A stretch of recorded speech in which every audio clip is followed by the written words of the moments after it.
Yo, what is up guys, Delboy here, aka Blue Collar Sports TV. Hopefully you guys are doing well. If you're new here, smash that like, hit subscribe, all of that good stuff. So this video is a quick preview for Devin Haney versus George Kambosos. This fight goes down on the 16th of October and it takes place at the Rod Laver Arena in Melbourne. Now, I'm not going to lay this out like my regular prediction videos because ultimately I think I'd be spending too much time on this fight. Quite frankly, right off the bat, my prediction is a repeat. Devin Haney by a comprehensive unanimous decision. That's how I see this fight, quite frankly. And, ultimately I was confident it would go that way in the first fight, and it basically played out exactly the way I expected, so I can't see any difference in this rematch. First time around, the fight actually had a bit of buzz, but this rematch has no buzz whatsoever. In fact, I never even knew that it was this weekend. I thought this fight was in November for some reason. There's been no promotion, and frankly there's very little interest in this fight, and rightly so considering how that first fight played out.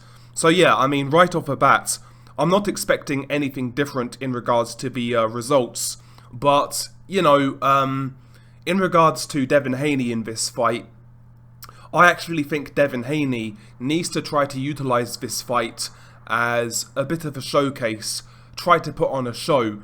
Devin Haney primarily likes to get behind that long jab. He'll box off the back foot, throw the 1-2, occasionally the pull counter right hand, and he tries to really keep you at arm's length and box you. I think that's where Devin Haney is most effective, to be honest, and he had great success doing that first time around. But again, in this rematch, I think Haney should utilise it as a chance to put on a show, make a statement, try and build on what he did last time, because if he wins the same sort of fight, it doesn't really do anything for his profile. I think he needs to step it up in this fight in terms of aggression and offensive imagination. And I believe he can take liberties with George Kambosos. George Kambosos is a sneaky counterpuncher, particularly at mid-range, but he's not really a big puncher. His punch technique at times leaves a lot to be desired, especially his wide shots in the exchanges. He's got a pretty decent short overhand right counter, but, his punch technique isn't the greatest. He's not the hardest puncher. I think Devin Haney in this fight can afford to stay in the pocket a little bit longer and try to rattle off some combinations to body and head. Essentially similar to what he was doing in the Jorge Linares fight, because he started that fight by boxing, but after like round 4, I would say maybe round 5, he had a few rounds where he tried to put his punches together against Linares until he got hurt in round 10. That's when he went back on his bike, kind of thing. But from I think it was round 4 or 5 to round 10 where he got hurt, Haney was trying to unload, let go of combinations, be more imaginative with his work. I want to see more of that in this fight because, Kambosos doesn't have the speed of Linares, and he certainly doesn't have the power that Linares possessed. So I don't really see the risk in Devin Haney standing with Kambosos and, letting go of his shots a bit more. Obviously, still box behind that jab, do what he does best, but take a few more risks here. Invite Kambosos on to try and exchange now and again. And also I want to see more body work from Devin Haney in this fight. Devin Haney at times does show good body work, the hooks to the body, the jab to the solar plexus. I want to see him try to break down Kambosos in this fight and be a little more forceful. Maybe even try to force Kambosos back, Haney's a bigger guy. I would assume he's a stronger guy as well. I want to see him try to utilise that in his game in this fight, in an aggressive fashion, not clinching or neutralising Kambosos, but pushing him back, manhandling him, and try to force a stoppage. Because again, if he does what he did first time around, of course he wins the fight, he retains his titles, but I don't think it really does anything for his star power or his fan base, you know. I don't think it really does anything for him to win that sort of fight again. So yeah, I want to see Devin Haney try to mix it up more in this fight, try to put it on Kambosos. I think he's got the speed, I think he's got the size. I don't believe Kambosos has the ability to really hurt Devin Haney.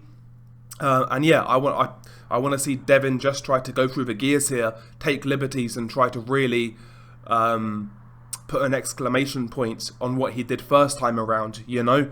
As for Kambosos, I don't even see him having a puncher's chance in this fight. Leading up to that first fight, many people were making out like Kambosos was some sort of puncher just based on dropping Teofimo Lopez, who, let's be honest, came in square on, terrible balance, chin in the air, and he was exchanging like a wild man.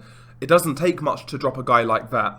But when you saw Kambosos fight the likes of Mickey Bay, Lee Selby, I mean, he struggled to really put a dent in these guys. You know, when he had to work for an opening, he really struggles. If you walk onto him square on, yeah, anybody can drop you. And yeah, Kambosos is a decent counter-puncher. But, again, unless Haney does what Teo did, I see no way that Kambosos hurts him. So for George Kambosos, I mean, he should have been working on a complete style overhaul in camp. Basically trying to be a pressure fighter with a high output. That's the only way I could see him having any success in this fight. Maybe try to replicate what Jojo Diaz did, you know, come in behind the high guard, jab your way in, and try to work up close, work that body, make it rough and tough. But even then, you know, Haney's a much bigger, physically stronger guy. How will Kambosos do in the clinches? And how's he going to get past that jab of Devin Haney? But I think that's what he needs to do in this fight, is try to be a pressure fighter, change the levels with the jab, head movement coming in, slip the straight punches, and try to work up close, try to really make it a rough fight. But aside from that, I mean, Kambosos, if he does what he did first time around and what he's done in his entire career, he's going to get washed again. He's going to get washed again. So, again, he needs to take risks here. He needed to be working on a new style in camp to try and surprise Devin Haney. You know, I mean, one thing about Kambosos, he does have relatively quick feet. He does have nice reactions. So maybe he can try to employ like a somewhat of a peekaboo style, where he's quickly closing that distance and throwing a lot of punches. But aside from that, man, I can't really see him having any joy, any success in this bout. So yeah, that's why I'm looking for Devin Haney to really try to put an exclamation point on this fight. You know, try to really put it on George Kambosos, and maybe even force a stoppage. I mean, it's hard to get up for this fight. One of the most pointless rematches that I've seen in a long, long time. And it goes to show, like, this is the downside of, like, rematch clauses. They work sometimes, but sometimes you get events like this. But yeah, it is what it is. I've got Devin Haney winning this fight. Either a repeat of first time around in regards to him just outboxing Kambosos, or hopefully maybe he puts on more of a show. That's what I'm hoping for. Anyway, yeah, Devin Haney wins this fight, hands down, twice on Sundays. Share your thoughts below. Beanie Guy Delboy. Peace.